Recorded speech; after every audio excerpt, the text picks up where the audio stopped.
네, 안녕하십니까. 오늘 HCM 온라인 컨퍼런스의 마지막 세션입니다. 그 와이저, 똑똑한 조직은 어떻게 움직이는가? 요거에 이제 감수를 하신 딜로이트 컨설팅의 김경준 대표님 모셨습니다. 네, 박수 부탁드리겠습니다. 네, 안녕하세요. 네네. 자, 오늘 그 아까 첫 번째 두 분이 박수를 하나도 못 받았어요. 제가 경험이 없어가지고 이 박수 치는 거 안 했어 제가. 유일하게 박수 받으신 분 게스트였어요. 네. 세 번째는 장점이 있어요. 네네네. 자, 오늘 제가 김경준 대표님은 제가 2009년도 북포럼 때 그때 똑똑한 조직은 어떻게 움직이는가, 그죠? 그 저서로 저랑 토크를 나눴고 지금 6년 만에 만난 겁니다. 맞습니다. 그죠? 네. 자, 그러면 저 또 책을 계속 쓰시는 것 같아요. 그죠? 네. 팀장이랑 어떻게 일하는가, 직원이랑 어떻게 일하는가, 또 사장이랑 어떻게 일하는 거예요? 세트로 나온 것 같고. 그것도 있고. 네네. 사실 요거는 뭐 10년 전에 한번 쓴 걸 좀 재출간한 개념이고, 네. 그동안에 제가 상당히 좀 여러 가지로 시간도 많이 들이고 한 책은 군주론. 네네. 마흔이라면 군주론이라는 책이 있는데요. 조금 뭐 과격하게 표현하면 2015년 8월 네. 오늘 기준으로 누가 나에게 당신이 평생 동안 읽은 책 중에서 정말 이것은 그 본질을 찌르고 무서울 만큼 강력한 느낌을 준 책 한 권을 골라라 라고 하면 저는 단연 그 군주론입니다. 왜요? 그 군주론을 저도 이제 학교 다닐 때 뭐 그 정치학 뭐 개론 시간에 소위 숙제 삼아 좀 읽고 대충 베껴낸 기억이고 무슨 내용인지 기억도 안 나고요. 그 이후에 이제 40대 중반에 그 군주론을 다시 한번 어떻게 접하게 됐는데 우연히. 그때는 이미 저도 이제 사회에 나와서 한 20년 가까이 사회생활하고 네. 크고 작은 조직에서 뭐 아래에서 위에서 여러 가지 경험을 한 이후에 군주론을 다시 접했는데 흔한 말로 소위 그 뻥뻥하게 좋은 게 좋은 거라는 식으로 별로 경험해보지도 못하면서 좋은 이야기만 하는 형태의 뭐 리더십이나 뭐 이런 책들이 많은데 네. 군주론은 정말 그 굉장히 불편한 진실 하지만 내가 공감하지 않을 수 없는 어떤 그런 부분들을 굉장히 냉정하게 이야기하더라고요. 네. 그래서 사실 제가 생각해도 한 40 정도가 넘어야 군주론을 이해할 수 있다고 생각하는데 그러니까 뭔가 조직의 쓴맛을 본 다음에, 그죠? 쓴맛 단맛이 다 있죠. 네네. 쓴맛 단맛이 다 있고 인간이 갖고 있는 그 천사적 그 속성과 악마적 속성이 혼재하고 있잖아요. 네네. 사실은 네. 그런 부분들에 대해서 다 나름대로 겪어본 다음에 한번 접해보면 군주론은 정말 왜 그렇게 군주론을 그렇게 욕을 하고 네. 비난하고 심지어는 뭐 마키아벨리 군주론 하면 읽든 읽지 않든 실제로 읽은 사람은 사실 별로 없습니다. 군주론. 하지만 딱 떠오르는 이미지가 그렇죠. 목적 달성을 위해서는 수단 방법을 가리지 않는 그렇죠. 아주 그런 이제 마피아 경영학이라고 선입관을 가지고 있는데 그 정도 사실 저급한 수준의 이야기가 네네. 서양에서 500년 동안 고전으로 살아남을 수가 없다. 그러니까 무엇인가 있다라는 말만 제가 요 알겠습니다. 정도만 하겠습니다. 네. 자, 이제 와이저 얘기하지. 이제 와이저 저자가 섭섭해할 것 같아요. 네. 그러게요. 네. 자, 근데 보통 제가 알기로는 잘 감수 같은 거 잘 안 하시잖아요. 그죠? 거의 안 하죠. 거의 안 하잖아요. 제 평생 딱 2권 했습니다. 네. 근데 이거 왜 이거를 감수하신 거예요? 저는 이제 책을 좀 쓰기 때문에 네. 뭐 제 책 쓰는 것만 해도 뭐 시간이 뭐 충분하지 않을 뿐더러 뭐 제가 하고 싶은 이야기 하면 되지 뭐 네. 남의 이야기에 뭐 그것도 뭐 감수라는 뭐 형태의 타이틀까지 걸어가면서 제가 제 이름까지 또 올리고 싶지는 않은 것이 제 솔직한 네. 심정이었고요. 네. 근데 제가 이제 첫 번째로 한 책은 이제 로마처럼 경영하라라고 하는 책이 로마처럼 제가 감수했는데 네. 그것은 제가 위대한 기업 로마에서 배운다라고 하는 책을 한 12년 전에 썼습니다. 2006년 정도 됐겠네요. 네네. 근데 그것은 이제 로마가 어떻게 보면 조그만 마을에서 시작해서 정말 인류 역사상 전무후무했던 보편 제국가로 성장을 하는데요. 그 과정을 이제 비즈니스 관점에서 보면은 소위 말하는 벤처 기업이 조그맣게 차고에서 시작해서 축적 과정을 거쳐가지고 커다란 이제 글로벌 기업으로 초인류 기업으로 성장하는 과정과 비유했을 때 네. 사실 뭐 성공 원인이라고 하는 게 유사할 것이다라고 접근을 했거든요. 네네. 근데 그 책이 나오고 난 다음에 뭐 그렇게 오래지 않아서 제가 1년 미만인데 미국 사람이 쓴 이제 로마처럼 경영하라라고 하는 책이 이제 번역돼 나오면서 그 책이 비교적 뭐 양상은 좀 다른데 제가 생각했던 썼던 책과 약간 맥락이 비슷한 측면이 있어요. 그래서 그 부분에 대해서 좀 감수를 해달라고 해서 그래서 네. 제가 받아들였죠. 네네. 그리고 제 나름대로 그때 로마 공부를 많이 하고 있었을 때니까 좀 오해도 바로 잡았고 사실 그 이후에 뭐 감수와 관련된 의뢰는 있었지만은 제가 뭐 그렇게 응하지는 않았고요. 네. 근데 이 와이저는 조금 제가 다르게 접근을 한 게 저도 어떤 조직에서 뭐 일정한 수준의 역할을 하게 되면서 이 의사결정을 한다는 게 얼마나 힘들고 어려운 것인지 네. 예, 그 과정도 어렵지만 그 결과는 정말로 참 알기 어려운 것이 그 세상이거든요. 최선을 다한다고는 하지만 네. 그런 걸 참 제가 느끼면서 저도 역시 이제 뭐 의사결정과 관련된 책들을 한두 권씩 보게 되죠. 보게 되는데 제가 느끼기에는 뭐 사실 별 영향가가 없는 거예요. 그냥 뭐 리더가 똑똑해야 된다. 뭐 이런 형태의 그 성리학적 이야기만 계속 반복한다거나 네. 뭐 핵심을 놓고 보면 뭐 이야기는 현란하지만 뭐 아니면 뭐 그냥 소통하고 많은 사람 의견을 들어라. 뭐 그러면 이제 퀄리티가 높아진다. 그것도 사실 성리학이나 마찬가지예요. 네네. 제가 보기에는 그런 사람은 조직생활 해본 사람이 아닙니다. 예. 뭐 그런 이야기를 그냥 원론적으로 마구 하거나 좀 무책임한 거죠, 어떻게 보면. 네. 그래서 역시 제가 생각해도 뭐 의사결정을 한다고 하는 것은 여러 가지 과정을 거치지만 역시 어쩔 수 없는 그 소위 말해서 구조화하기 어려운 부분이 있지 않나. 그리고 뭐 제가 뭐 책을 읽는 것도 직업이 아니라서 더 이상 읽을 필요도 없는 것이고 네네. 그 정도에서 말았는데 이 책을 제가 이제 감수 의뢰를 받고 조금 접해 보니까 이 책은 제가 그동안에 상당히 많이 제가 생각했던 부분들을 굉장히 그것도 과학적이고 체계적으로 네. 많은 부분에 있어서 일종의 답을 주는 거예요. 그리고 최소한 답을 주지 못한다면 내가 본인 생각했던 어떤 문제에 대한 어떤 고민에 대한 내가 보기에도 현실적이고 네. 수긍이 가는 네. 답을 주는 거죠. 자, 그럼 그 어떤 문제였습니까? 어떤 문제에 대해서 어떻게 답을 줬습니까? 그 문제를 일단 말씀해 주시죠. 문제. 예를 들어서 제가 항상 고민을 했던 게 뭐 저도 어차피 부족한 한 사람의 인간이죠. 네. 누구나 마찬가지인데 제가 의사결정을 하는 데 있어서 가급적 많은 사람들의 의견을 듣고 많은 사람을 의사결정에 참여시키는 게 과연 의사결정의 퀄리티를 높일 수 있는가. 그런 문제가 있잖아요. 네네. 또 하나는 여기서도 나오지만 집단 의사결정이 과연 이제 개인 의사결정보다 더 수준이 높으며 개인 의사결정의 오류를 줄일 수가 있는가. 그렇죠. 우월한가. 집단 지성이란 말도 자꾸 많이 나오잖아요. 그런 이야기 많이 네네. 나오니까 네. 뭐 그런가. 네. 또 두 번째는 어차피 아무리 여러 가지 과정을 거치더라도 의사결정 자체는 결국 개인적인 결단을 할 수밖에 없죠. 리더는 결단하는 거니까. 파이널 디시전 메이커니까요. 그렇죠. 뭐 어떤 형태의 논의를 거치더라도. 그런데 그 과정에서 의사결정의 그 소위 요즘 표현하는 프로세스라고 하는 거 있잖아요. 네네. 과정을 좀 더 합리화시킴으로써 결과의 수준을 더 높일 수 있는가. 이런 부분들은 굉장히 제가 생각을 해봤는데 뭐 이렇다 할 사실 제가 메시지는 얻지는 못했습니다. 네. 뭐 제가 과문한 탓이겠죠. 그런데 이 책을 보면서는 제가 이제 그런 부분에서 상당히 현실적이고 인사이트풀하게 네. 어떤 이야기를 하더라고요.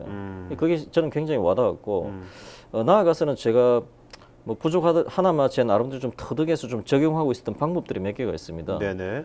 그 방법들이 굉장히 정확하고 좀 더 풍부하게 내가 실제로 적용할 수 있게 그 이야기는 저뿐만 아니라 네. 뭐 각계각층에서 이제 일하고 계시는 최소한 팀장급 이상의 리더들만 하더라도 네. 바로 적용할 수 있는 네. 어떤 강력한 메시지가 몇 개가 있어요. 네네. 그것에 대해서 저는 상당히 이제 동의를 했고. 자, 그러면 그 메시지지 않습니까? 네. 오늘 뭐 책 얘기를 다 할 수도 없지 않습니까? 그렇죠. 그러면 그 메시지 네. 사실 여기 있는 시청자분들 다 실전적인 분들, 현업에 있는 분들이니까 그렇죠. 네. 다 그런 고민이 있을 네. 거 아닙니까? 그 메시지 중에서 정말 현실적인 실제 적용할 수 있는 거 뭐 한 3개 이내로 한 두세 좋죠. 개만 한번 말씀해 주시죠. 좋죠. 네. 첫째 분명히 이제 알아야 할 것은 집단 의사결정은 선도 아니고 악도 아니라는 거죠. 네. 집단 의사결정이 개인 의사결정보다 더욱 뛰어날 수도 있지만 더욱 극단적이고 더욱 저급하고 더욱 잘못된 결정으로 몰아갈 수 있다는 것이죠. 네네. 그 부분을 분명히 이제 이해를 해야 된다는 거죠. 네. 소위 말해서 여기 나왔지만 서구 사상사에서 아리스토텔레스가 뭐 대단한 사람입니다. 이 안에서 나오지만은 부분을 합치면 그것이 전체가 되고 그 전체는 부분보다 우월하다라고 하는 것이 이제 서양적 분석적 사고의 큰 흐름이었다면 네. 이 의사결정을 하는 데 있어서 정보를 모으고 또 어떤 사람들의 관점을 모으고 하는 것이 당연히 부분보다는 전체가 낫다라고 하는 것이 이제 뭐 저자들에 의하면 아리스토텔레스 이후에 2000여 년에 걸친 네네. 관점이었다고 하는데 이제 이 저자들이 보기에는 꼭 그렇지는 않다. 그렇지는 않고 집단 의사결정을 하는 데 있어서 사람들이 서로 모여서 논의를 하고 네. 서로 각자의 입장에 대해서 알게 모르게 서로 간의 입장에 대해서 조율을 하고 또 심지어는 좀 강력한 사람에게 그 안에 있다면 그 조직 내에서 다른 사람이 좀 조심을 한다거나 여러 가지 내부적 역학관계가 또 결합되어 있는 데다가 네. 그다음에 정보가 좀 이렇게 유사한 사람들끼리 모였을 때 더 극단화된다든지 이런 여러 가지 요소가 있어서 네. 집단 의사결정이 절대적으로 우월하다고 하는 환상을 버려라. 다만 집단 의사결정을 좀 더 효과적으로 운영하기 위해서는 거기에 적절한 과정들이 있어야 될 것이고 네. 그다음에 그것을 이끌어가고 논의를 이제 소위 수렴해 나가는 리더가 가야 할 몇 가지 덕목들이 있다고 하는 것이죠. 네네. 그것이 전제가 된다면 일반적으로 집단 의사결정은 개인 의사결정을 보완할 수 있다. 네. 저는 그것이 굉장히 명쾌했습니다. 네. 두 번째는 그다음에 이제 적용할 수 있는 것이 이제 의사결정의 과정을 나누는 것이 저는 굉장히 와닿았습니다. 무슨 말이냐면 여기서는 이제 일단 최근에 그 특히 20세기 들어와서 급격히 발달한 진화론의 시각과 네. 컴퓨터 공학의 알고리즘을 이 의사결정의 프로세스 적용을 시킨 거죠. 그래서 이제 의사결정의 이제 소위 그 필요성이 생기는 시점부터 그 의사결정을 내리는 그 시점까지 네. 어쨌든 과정과 시간이 있을 거 아닙니까? 그렇죠. 그래서 두 단계로 나눕니다. 두 스테이지로. 첫 번째 스테이지는 바로 식별입니다. 식별. 그리고 그 다음 스테이지는 선택입니다. 네. 이것이 무엇을 의미하느냐면 식별 과정에서는 그 의사결정을 하기 위해서 필요한 정보, 가능한 대안, 그런 부분들을 어쨌든 가능하면 자유롭고 가능하면 포괄적으로 네. 많이 모아라. 네. 그 최대한 과정, 오픈되게 개방시키고 네네. 많은 이야기를 하여튼 무조건 많이 듣는 식으로 해서 네. 몇 가지 기준은 있지만 기본적으로 그 식별할 수 있는 스펙트럼을 넓혀라. 네. 일단 그까지 해서 식별의 단계가 일단락이 된다면 그 다음에는 굉장히 분석적이고 논리적이고 그런 과정을 거쳐가지고 그 식별 과정을 거친다면 선택의 과정으로 들어가라라고 하는 것이죠. 아, 선택. 예. 그런데 제가 굉장히 와닿았던 것은 무엇인가 하면 대개 이제 많이 범하는 오류가 처음부터 끝까지 그 리더의 성향이라든지 조직의 분위기에 따라서 식별의 과정으로 처음부터 끝까지 가버린다는 거죠. 아, 식별성 선택까지 쫙 가버리는군요, 그냥. 아. 식별과 선택을 구분하지 않고 그 식별적 속성을 마지막까지 가서 선택을 해버린다거나 그렇죠. 네. 그 반대로 선택적 속성을 가지고 끝까지 가버리는 것인데 네. 식별적 속성이라고 하는 것은 자유롭고 포괄적이고 많은 아이디어들이 나오고 하지만은 사실은 어떻게 보면 좀 중구난방일 가능성이 많은 거거든요. 네네. 그럼 그것을 일정 수준에서 갈무리해서 좁혀나가는 과정이 없이 그냥 논의만 진전시키다가 마지막에 가가지고 그냥 뭐 어떻게 보면 좀 합리적이지 않게 네. 의사결정을 해버리는 어떤 프로세스 없이. 그것도 없이 그냥 자유롭기만 한 거죠. 그것도 조직 속에서는 상당한 로스를 만들어줄 것이고요. 네. 두 번째로 이제 선택이라고 하는 과정, 소위 분석적이고 이제 이런 좁혀나가는 과정을 처음부터 해버리면 애시당초 이 변화하는 세상에서 처음부터 상상력의 범위에 넣어야 할 가능성조차도 처음부터 너무 좁게 가버리기 때문에 아. 마지막까지 갔을 때 네. 나름대로 최선을 다해서 결정해 본들 너무 좁은 범위 내에서의 패를 꺼내는 것이기 때문에 네네. 의사결정의 질이 떨어진다는 것이죠.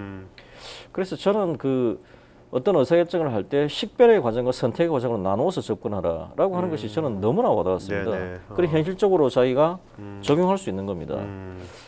그다음에 제가 하나 또 소개시켜드리고 싶은 이제 센텐스가 하나가 있는데 네. 그것은 이 책을 보면서 제가 너무나 공감을 했을 뿐더러 하나의 철학적 관점에서도 참 와닿았던 내용인데요. 이런 내용이 있습니다.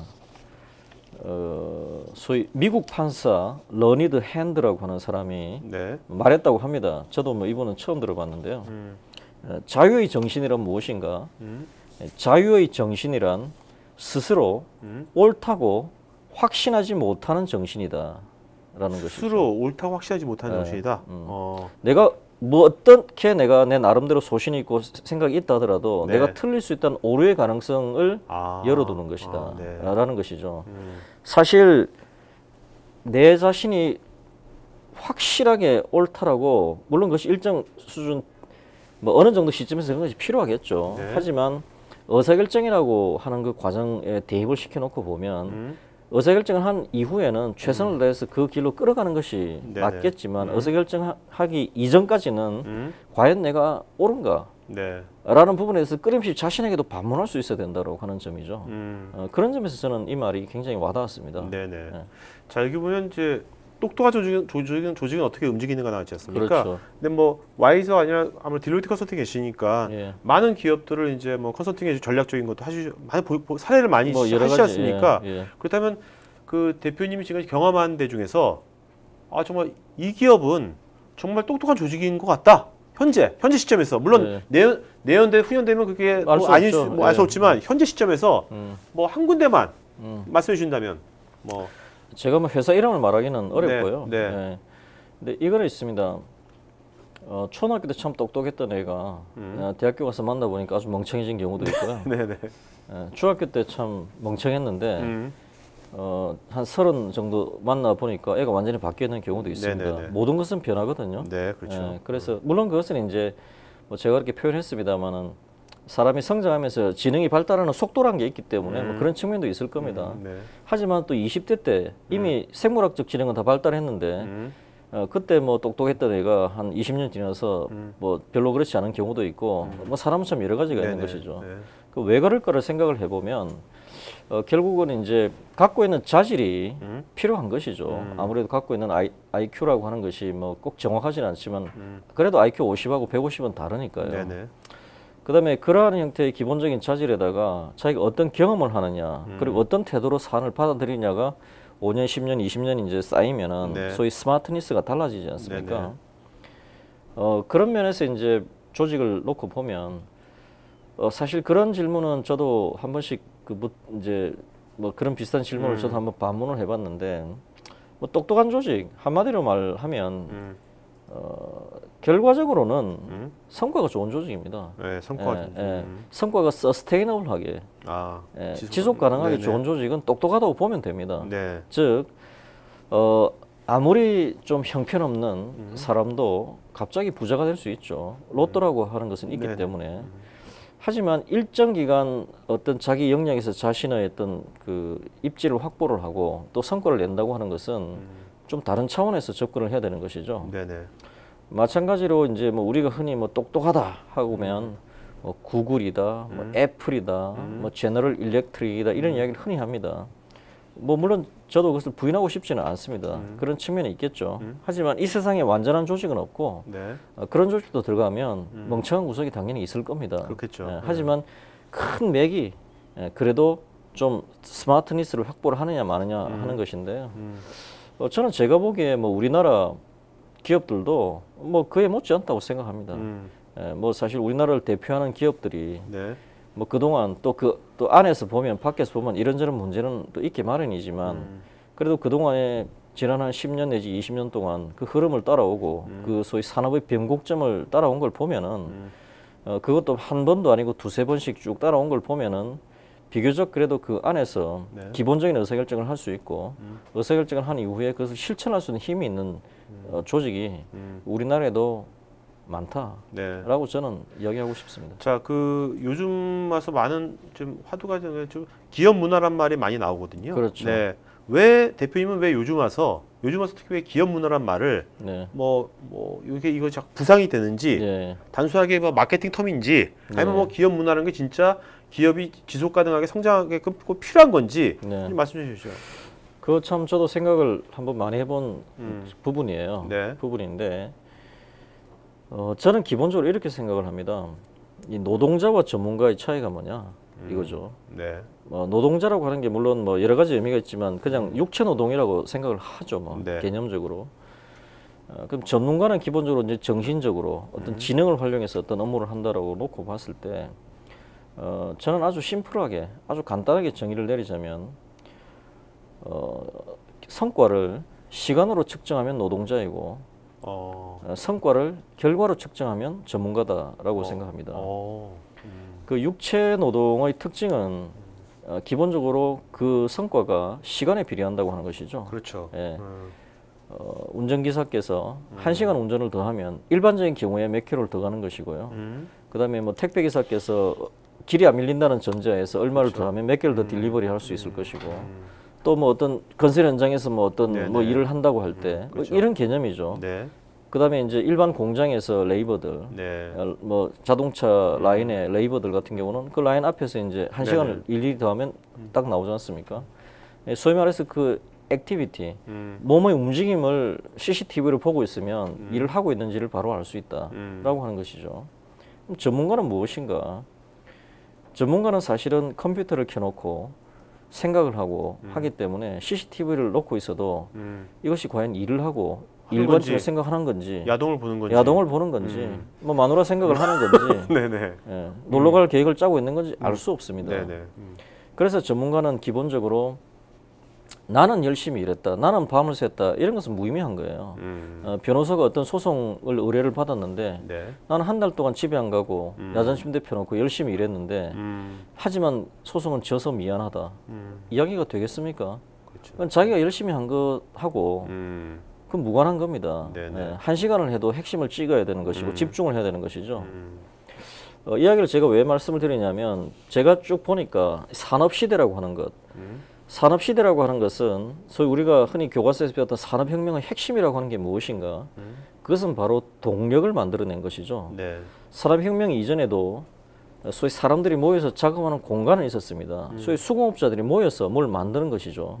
하지만 이제 기관, 전기기관이 나오면서부터 네. 동력이 작업장의 중심에 배치가 되고 그 동력을 받아서 그 동력을 중심으로 작업 라인이 형성이 되고 그렇기 때문에 소위 그 이전에는 아무리 커도 수십 명이 넘지 못했던 생산 단위가 수백 명, 수천 명으로 늘어나기 시작했거든요. 네네. 자, 그렇게 되면서 그때는 이미 설비, 즉 하드웨어가 굉장히 중요한 시대입니다. 산업시대라고 하는 것은. 네네. 산업시대라고 하는 것은 기본적으로 컨트롤러가 있으면 되는 겁니다. 그래서 관리자가 있어서 행동을 감시하고 그 부분에 대해서 이제 통제를 하면 성과가 나오는 것이죠. 네네. 그런데 이제 이것이 언제 근본적으로 변하느냐? 우리 모두가 기억하고 있는 80년대 정보화 혁명이죠. 정보화 혁명이 된 이후에 지금 제가 고등학교 다닐 때만 하더라도 그때 70년대 후반이죠. 네. 정치 경제 시간에 뭐 기업의 3요소는 뭐야? 라고 이제 객관식 지문이 나오면 토지 노동 자본 네. 세 개 이외에 다른 걸 찍으면 됩니다. 네. 답이 아닌 것은. 네네. 예. 토지 노동 자본 다 하드웨어적 요소죠. 근데 지금은 사실 어떤 회사를 평가를 할 때 물론 토지가 있어야 공장도 짓고 뭐 하지만은 기본적으로 그 회사의 정말 가치가 있는 회사는 오히려 특허, 네. 그다음에 뭐 기술적 어떤 자원, 네. 뭐 이런 부분들을 더 중시하는 것이죠. 브랜드 이런 것들. 그래서 소위 말해서 산업 시대에서 정보 시대로 왔다고 하는 것은 경쟁력의 핵심이 물리적 어떤 여건에서 그런 네. 정신적 혹은 소프트웨어적 여건으로 옮겨왔다고 할 수 있는 것이죠. 그리고 이 소위 정보화 시대는 기본적으로 전문가의 시대입니다. 네. 지금 사실 우리가 보기는 삼성전자나 LG전자나 뭐 현대자동차나 뭐 기타 뭐 SK나 뭐 모든 이 대표 기업들이 느끼면은 그냥 제조기업으로 생각을 하지만 사실 거기 R&D 인력이 수천 명, 수만 명이 근무를 하고 있거든요. 네. 사실 라인 작업자는 몇 명 되지 않습니다. 아시다시피. 이미 이제 나오는 물품은 제조업으로 보이지만은 사실 이미 굉장히 지식 산업화가 되어 있는 것이죠. 네네. 자, 여기서 이제 중요한 개념이 나옵니다. 리더의 개념이 나오는 것이죠.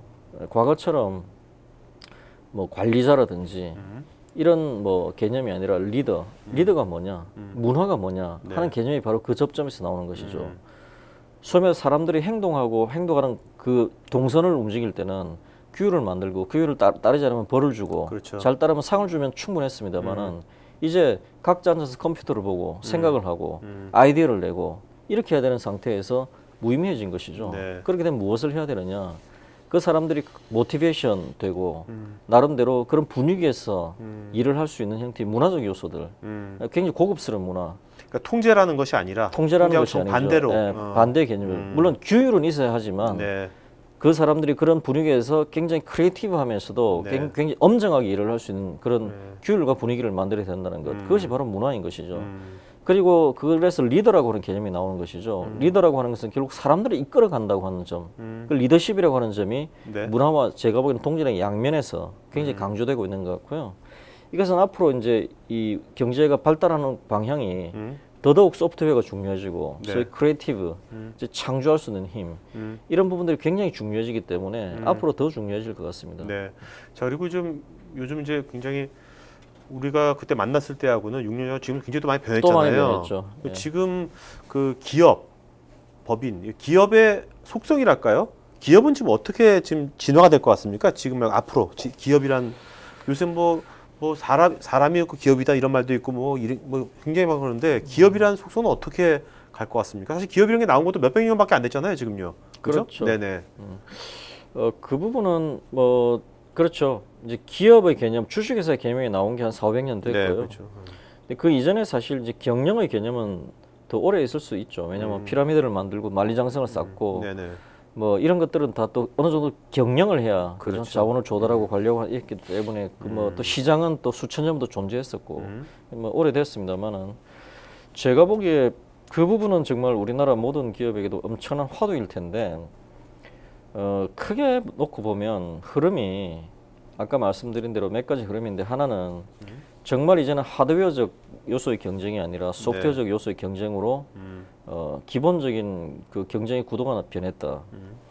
두 번째는 과거처럼 큰 조직이 뭐 소위 말해서 큰 놈이 작은 놈을 잡아먹는 것이 아니라 빠른 놈이 느린 놈을 잡아먹는다. 이야기 10년 전부터 했었습니다. 네, 그렇죠. 근데 이제는 그것이 좀 더 그것도 유효하면서 또 다른 양상으로 나타나고 있는 것 같은 게 이제는 과거에는 이제 큰 회사 같으면 그 회사가 전체적인 기능을 가지고 그 규모를 가지고 어떤 일을 했다면 이제는 겉보기에는 크다고는 하지만 그걸 쪼개놓고 보면 그 안에 사실은 굉장히 수많은 일종의 자영업 비슷한 프리랜서 비슷한 또 프로 선수 비슷한 전문가들이 이렇게 조직되어 있어 가지고 사실은 일을 하는 좀 네트워크 조직 비슷하게 바뀌는 것 같아요.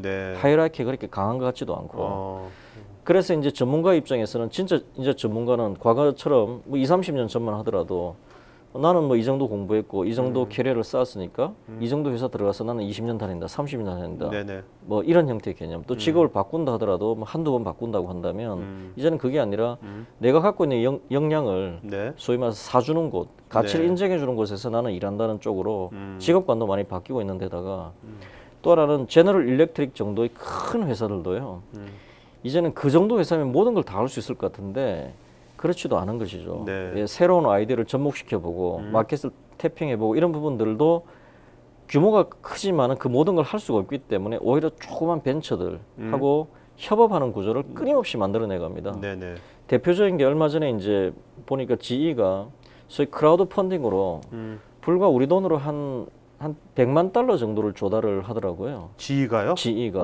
네, 근데 직접 조달하는 것은 아니고 자기 사업부가 다른 데하고 협업을 하면서 요즘 우리가 표현하는 쿡탑, 소위 요즘 뭐 물 끓이는 거 있지 않습니까? 그걸 좀 지능화해가지고 레시피랑 자동으로 연결을 해서 레시피 번호만 넣으면 거기에 맞게 이 소위 온도 조절을 일정 뭐 30분이든 1시간이든 자동으로 해 나가면서 최적의 음식을 만들어내는 이제 이런 형태의 아이디어를 냈는데 지가 그걸 내부에서 한번 해보기에는 조직이 너무 딱딱하고 또 아이디어 자체는 외부에서 누가 던져준 것이죠. 근데 제조 기능은 또 지에 있고 그런 상태에서 그 특정 프로젝트를 위해서 크라우드 펀딩을 하더라고요. 불과 한 10억 정도. 지 입장에서는 소위 좀 속된 말로 껌값입니다. 하지만 그런 형태의 그 시도를 해 나가거든요. 이런 사례는 무수히 많습니다. 그래서 조직 자체가 겉보기는 또 똑같이 크지만 그 내부를 들여다보면 전문가 연합체처럼 바뀌는 것이고 또 밖으로 보아도 공통된 관심사와 이제 소위 시너지를 낼 수 있는 다른 외부와 계속적인 연계를 강화해 나가는 것 그런 생태계를 만들어가는 쪽으로 바뀌는 것 같습니다. 요즘 어떤 책이나 뭐 많이 아티클들 보면 앞으로 미래는 그 이제 사람이 어떤 회사에 풀타임으로 있는 게 아니라 정말 능력 있는 전문가들은 뭐 4개 회사를 월요일엔 이 회사, 화요일엔 이 회사, 뭐 주말엔 난 이거 하고 뭐 이런 식으로도 갈 거라고 그러는데 진짜 그런 시대가 오리라고 보십니까? 저는 뭐 올 겁니다. 그게 한 뭐 5년 뒤, 10년 뒤에 올까요? 그런 게? 한 10년이면 저는 올 것 같은데요. 그런 세상이. 왜냐하면 이미 뭐 실리콘밸리나 이런 그 곳에서는 이미 일반적인 것이고요. 우리나라도 아마 개별적으로는 그런 삶을 사시는 분들이 많으실 거예요. 하지만은 아직은 그렇게 이제 숫자적으로나 뭐 우리 사회 메이저 트렌드가 아직은 아닌 것 같습니다. 뭐 어떤 특정 영역에서 그렇게 이제 라이프 스타일을 가지시는 분이 이제 있으신데 이미 제가 보기에 가장 역동적이고 새로운 어떤 흐름들이 나오는 실리콘밸리 이런 데의 이야기를 또 들어보면 이미 거기는 그런 것이 보편화되어 있는 것이죠. 예. 그러니까 두 가지가 있는 거죠. 하나의 기능이 있는데 이것이 한 회사의 풀타임으로 쓰기에는 네. 그 회사가 그 정도의 가치가 또 없는 거예요. 그러니까 과거에는 그것을 이제 전문가적인 걸로 타임 차지로 썼다라고 한다면 이제는 좀 더 커미트먼트를 얻기 위해서 그 중간적이 생기는 거죠. 네네. 뭐 일주일에 이틀을 써라, 하루를 써라, 뭐 이런 식으로 이제 계약을 해가지고 실질적으로 꾸준히 풀타임으로 계약을 하는 그런 형태가 또 생기는 것이고 또 다른 형태는 하나의 기능이 뭐 월화수목금을 쪼개지는 않을 망정 그 네. 회사에서 필요한 스테이지가 있는 것이죠. 소위 처음에 출발해서 어느 정도 시점까지 갈 때 딱 2년이 필요하다. 네네. 그럼 그 2년 동안 그 회사에 정확하게 일을 해주고 거기에 따른 가치를 서로가 인정해주는 쪽으로 즉 굉장히 분산화되는 것 같습니다. 네. 개인의 어떤 그 잡의 스타일 자체가. 그 아까 그 전문가를 중요시 여겼는데 그 우리들이 네. 지금 이게 사실 그 내가 한 어떤 그 시간으로서 평가받지 않고 내가 만든 결과나 작품으로서 평가받는다는 건 굉장히 좋은 얘기지만 네네. 사실 그런 삶을 사는 사람이 그게 아직은 많지 않거든요. 그렇죠. 그렇다면 우리가 이제 그런 직장 생활도 바쁘잖아요. 바쁘고 지금 할 것도 많고 막 그런데 이 와중에서 우리가 어떻게 하면 그 전문가적인 삶으로 우리가 이제 탈바꿈할 수 있는 어떤 그런 뭐 팁이라든지 그 노하우 있으면 그거 좀 알려주시죠. 네. 뭐 제가 뭐 이제 팁이나 노하우라고 감히 뭐 가르쳐드릴 입장은 못 되는 것 같습니다만은 네. 또 뭐 질문이 나왔으니까 말씀을 드리면 자 제가 말씀드린 전문가의 개념을 아까 전문적 직업을 일단은 먼저 상정이 되겠죠. 네. 변호사, 네. 회계사, 뭐 네. 컨설팅, 뭐 의사도 마찬가지입니다. 마찬가지인데 중요한 것은 일단 그 마인드셋입니다. 네. 저는 일반적으로 대학 교수 전문가 직업인 것 같습니다. 네. 하지만 꼭 그렇지는 않습니다. 겉으로 보기엔 전문가일 가능성이 많을 뿐이지 노동자의 마인드를 가지면 대학 교수도 노동자입니다. 그렇죠. 또 실제로 뭐 일부 대학 교수들은 자기들이 노조를 만들었으니까 노동자라고 이야기하는 거죠. 네네. 예. 네. 즉 시간을 내가 이 정도 쓰고 있으니까 나는 거기에 상응하는 대가를 달라라는 사고방식을 기본적으로 갖고 있으면 그건 노동자예요. 아, 네. 예. 기본적으로 음. 그 시간을 그냥 막연히 흘린다는 것이 아니라 그 시간에 걸맞는 형태의 퍼포먼스를 낸다고 하는 것에 집중하고 있으면 네. 그건 전문가죠. 네네. 예. 자 그런 점에서 사실 이제 과거 같으면은 조직이 한 회사나 안에서도 그렇습니다. 굉장히 위계 질서가 있고 그다음에 각자의 영역이 딱딱 분업화가 되어 있고 그 기능을 모아서 네. 어떤 하나의 결과를 낳는 이런 시점에서는 사실은 뭐 좀 전문가적인 입장에서 고민을 하고 일을 해도 기본적으로 시간에 따라서 집중하면은 다 어느 정도의 성과는 보장이 되는 쪽이었다면 네. 지금은 아마 웬만한 회사에서도 팀 단위만 되더라도 그렇게 해가지고 참 쉽지는 않을 겁니다. 결국 이제 마케팅은 마케팅, 영업이긴 영업, 그다음 기획이면 기획 다 나름대로 거기에 걸맞는 눈에 보이는 가식 성과가 사실 계속 나오지 않고서는 네. 존재 가치를 받아들이기 어렵다는 것이죠. 제가 보기에는 첫째는 역시 마인드셋이죠. 사실 하루하루의 직장 생활이라는 게 누구에게나 쉽지 않습니다. 그렇죠. 하지만은 이게 이제 시간을 흘리면 월급을 받는 밥벌이라는 개념이 아니라 이제는 각자의 영역에서 전문가로서 자기가 그 업무를 받아들이지 않으면 사실 롱텀하게 서바이벌 하기도 어려운 상황이 되고 있는 것이죠. 네네. 그 부분을 받아들인다는 것. 두 번째는 기본적으로 거기에 걸맞도록 그 사실 자기 자신의 그 지식과 그리고 일종의 생활 태도라고 해야 될까요? 살아가는 방식을 좀 바꿔야 된다고 하는 네네. 점이죠. 사실 프로야구 선수들한테 그 전문가지 않습니까? 그렇죠. 어차피 그 사람들한테 뭐 이래라 저래라 밥 먹으라 연습해라 이런 얘기를 한다는 자체가 좀 우습지 않습니까? 그런 면에서 사실 이제 자기가 자신의 영역에서 필요한 지식을 습득한다고 하는 것은 그건 필요에 의해서 하는 것은 기본이고 네. 그 필요한 부분 이상으로 사실은 호기심을 좀 가지고 확장을 시켜 나가야 될 필요가 있어요. 남한테 보여주기 위해서가 아니라 아니, 전혀 아니죠. 평가받기 위해서가 예, 아니라 예. 자기 자신이 떳떳하기 위해서. 그렇죠. 그리고 요즘은 사실 인터넷하고 컴퓨터만 있으면 웬만한 식에 다 접근할 수 있기 때문에 자신이 시간만 쓰고 관점만 가지면 필요한 지식을 충분히 습득할 수 있고 관점을 가질 수 있습니다. 네네. 그리고 그런 부분에 대해서 좀 더 효과적으로 시간을 써야 되겠죠. 전문가라고 하는 것이 뭐 내가 전문가라고 떠든다고 되는 것이 아니기 때문에 남이 인정을 해야 되는 것이거든요. 네네. 그 다음에는 이제 꾸준히 제가 보기에는 그러한 부분들을 백업하면서 계속 지속적으로 이어나갈 수 있도록 사실은 좀 라이프 스타일을 바꿀 필요도 있습니다. 네. 네. 어떤 식으로요? 예를 들어서 뭐 주중에 대표님은 라이프 스타일 똑같으신데 2009년도 하고 넥타이 매시고 양복 입으시고. 네, 그거야 뭐 겉으로 드러나는 룩이죠. 뭐 그거야 뭐 저도 어차피 직장을 다니니까 마찬가지인데. 네네. 예를 들어 저 같은 경우는 제 개인적으로는 많이 변한 게 이겁니다. 제가 뭐 처음에 책을 한번 써보려고 마음먹었는데 사실 주중에 얼마나 피곤합니까? 네. 주말에 쉬어야 되고 애하고 좀 놀아야 되고 네. 뭐 젊을 때니까. 근데 어떤 분이 그렇게 이야기하시더라고요. 주중에 열심히 일하고 피곤하니까 주말에 쉬면 아무것도 못 된다. 그러면 그럼 어떻게 해야 됩니까?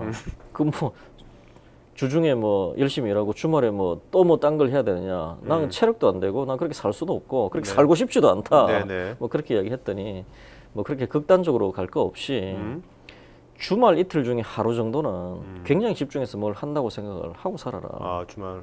이틀 다를 어떻게 하냐 사람이. 네. 근데 이제 주말이 뭐 또 이래저래 결혼식도 가야 되고 뭐 동문회도 가야 되고 이런 게 있잖아요. 네, 근데 어쨌든 하루 정도는 네. 뭐 개인적으로 좀 좋아하는 일도 좀 하고 좀 릴렉스하면서 또 뭐 이런저런 어떤 뭐 가족의 구성원으로서 해야 될 일을 하지만 그래도 하루 정도는 개념적으로 뭐 경우에 따라서 못할 때도 있겠지만 네. 자기 나름대로 갖고 있는 어떤 그 지식이라든지 어떤 부분들을 하기 위해서 하루 정도는 온전히 쓰겠다는 마음으로 살아야 된다는 거죠. 예. 네. 저는 그게 굉장히 저한테는 별것 아닌 것 같은데 제 관점을 많이 바꿨습니다. 그 습관화 되신 거군요. 비교적 습관화됐고 그리고 사실은 뭐 책을 이제 마감을 한다거나 이럴 때 주말 이틀 동안만 집중해서 일을 해보면요. 네. 하루에 사실 한 8시간 정도씩 에서 10시간 정도를 집중할 수 있잖아요. 물론 그걸 제가 1년을 한다는 이야기는 아닙니다. 한 달 정도 해볼 수 있다는 건데 일주일에 사실 주말 이틀에 20시간 정도 일을 집중적으로 하면은 의외로 엄청난 퍼포먼스가 나옵니다. 네. 주중에 8시간씩 5일 40시간을 일하는데 그중에 전화 받아야죠. 누구 찾아오죠. 그렇죠. 뭐 왔다 갔다 하죠. 화장실 가야죠. 집중해서 일할 수 있는 시간 생각보다 몇 시간 안 되거든요. 그런 점에 있어서 뭐 그냥 쉽게 저희 경험이기도 하니까 그냥 뭐 주중에는 자기 나름대로 했던 뭐 일을 하되 주말 하루 정도는 뭐 이런 표현이 좀 뭐 어떨지 모르겠습니다. 자기에게 투자하고 자기를 개발하고 자신의 관점을 넓히는 쪽으로 하는 수밖에 없습니다. 네. 자, 대표님 여기 오늘 시청자분들께서 아무래도 인사, HR 이주 분들이 많거든요. 네네. 네, 거기 그런 분들한테 앞으로 이제 어떤 인사나 우리나라의 인사나 HR 이주기 이런 방향으로 좀 바뀌면 좋을 것 같다라고 본인의 어떤 그런 이제 뭐 관점이나 그런 거 좀 말씀해 주신다면 어떻게 좀 제안을 하시겠습니까? 제가 보기에 모르겠습니다. 아직 우리나라는 좀 인사나 인력 자원을 활용하는 점에 있어서는 저는 좀 노조의 트랩에 걸려 있는 것 같아요. 네. 노조도 사실 산업시대의 산물이죠. 산업시대의 산물이고 뭐 소위 말해서 뭐 좀 민감한 이야기는 합니다. 동일 노동, 동일 임금. 그게 전형적인 아까 말한 시간으로 성과를 측정하는 노동자의 사고방식이거든요. 네네. 전문가는 절대로 동일 노동, 동일 임금이 나올 수가 없습니다. 그럴 수가 없지 않습니까? 네네. 지금 우리나라의 기본적인 좀 큰 기업이라든지 이런 부분들은 이 노조의 트랩에 걸려가지고 사실 이제 이렇게 급변하고 또 사실 인적 자원이 가장 중요해진다는 이야기는 인적 자원 자체를 유연하게 접근할 수 있어야 되는 겁니다. 회사라고 하는 곳이. 유연하다고 하는 것은 필요한 인원을 필요한 어떤 역량을 뭐 마켓에서 뭐 필요한 만큼의 대가를 지불하고 빨리 내가 쓸 수 있고 또 요즘은 아까 말씀드렸다시피 한 번 필요했다고 해서 10년, 20년이 계속 필요하지 않거든요. 네네. 그러면 일정 기간이 지나면 그 기능을 필요로 하는 다른 곳에 가서도 영향을 발휘하도록 하는 서로가 네. 그런 형태의 유연성을 확보를 해야 되는데 지금은 이제 제도적으로는 그게 뭐 굉장히 쉽지 않습니다. 뭐 그야 뭐 어떻게 하겠습니까? 그야 뭐 HR 담당자들이 할 수 있는 건 아니기 때문에. 하지만 제가 말씀드리고 싶은 것은 이제 결국 HR 담당자들의 관점에서 볼 때 인적 자원의 적시 조달과 네. 그러니까 유연성 있는 어떤 활용, 네. 그 다음에 필요한 자원의 그 적재적소에 유연하게 이제 조달하고 활용할 수 있게끔 이렇게 인적 자원을 매니징하는 것이 제일 중요한데 어쨌든 뭐 현재 이제 노조의 트랩 때문에 큰 것은 뭐 좀 어렵다고는 하지만 뭐 개선이 된다 하더라도 그는 뭐 일단 그 정도 이야기를 한번 하는데 왜 이 말씀을 드리냐면 기본적으로 HR이라고 하는 게 가장 필요한 그 중요한 인적 자원을 굉장히 스피디하게 조달하고 또 사실은 활용을 하고 그리고 어떻게 보면 일정 기간이 지난 다음에는 또 다른 자원으로 대체를 해야 되는 것이죠. 네. 그것이 일단 기본적으로 그 조직 내의 역량과 코스트를 결정을 짓는 것입니다. 그래서 그 점에 있어서 당연히 해야 될 것이고 두 번째는 이 HR 담당자들이 그 회사의 전략이라든지 비즈니스의 본질을 좀 더 이해해야 될 것 같아요. 네. 제가 보기에는. 지금 사실 과거처럼 어떤 몇 명이 필요하다. 몇 명을 뭐 채용을 해가지고 라인에 투입하면 뭐 그 정도의 퍼포먼스 나오는 시대가 아니지 않습니까? 어떤 뭐 기술도 그렇고 네. 계속 다른 역량들이 이제 계속 필요로 한다면 제가 보기에는 이제 HR 차원의 전문성은 있지만 최소한 이제 중간 관리자급 이상이 된다면 회사의 비즈니스라든지 회사의 방향 이런 네. 부분에 대해서 상당히 좀 깊은 이해를 해야 사전적으로 그 자원을 어떻게 활용하고 조달하는지에 대해서 소위 매니지먼트를 서포트할 수 있다는 것이죠. 네네. 또 그게 되어야 단순히 인사부 차원이 아니라 그러니까 이것이 왜 필요한지 Y를 알게 되는 거죠. Y를 알게 되는 거죠. 그 관점이 제가 보기에는 있어야 제가 보기에는 인사부 부서장 이상이 되면 물론 어느 정도는 알고 있습니다만 네네. 그 부분을 좀 더 적극적으로 이해하고 적극적으로 서포트할 수 있어야 네네. 역할이 굉장히 커질 것 같고 또 그렇게 되어야 그 회사의 미래가 있을 것 같습니다. 앞으로 제가 보기에 지금은 단순히 이제 과거처럼 인사부의 개념을 네네. 갖고 있는 경영진들이 많은데 이것이 네. 뭐 5년, 10년이면 뭐 당연히 국격이 바뀔 겁니다. 네. 지금 당장 한 40대 초중반이 급격히 성장한 벤처기업에서 그 경영자들이 사람을 보는 관점은 지금 한 50대 중후반에 이제 소위 올드한 산업에서 경영자가 이 사람을 보는 관점하고는 완전히 다릅니다. 네네. 예. 근데 제가 말씀드렸다시피 이 고로 그 40대 초중반의 벤처기업 경영들이 보는 그 관점이 앞으로 주류가 될 것입니다. 그렇게 되지 않으면 이 산업의 변화를 따라갈 수가 없을 것입니다. 네네. 예. 저는 그걸 말씀드리고 싶습니다.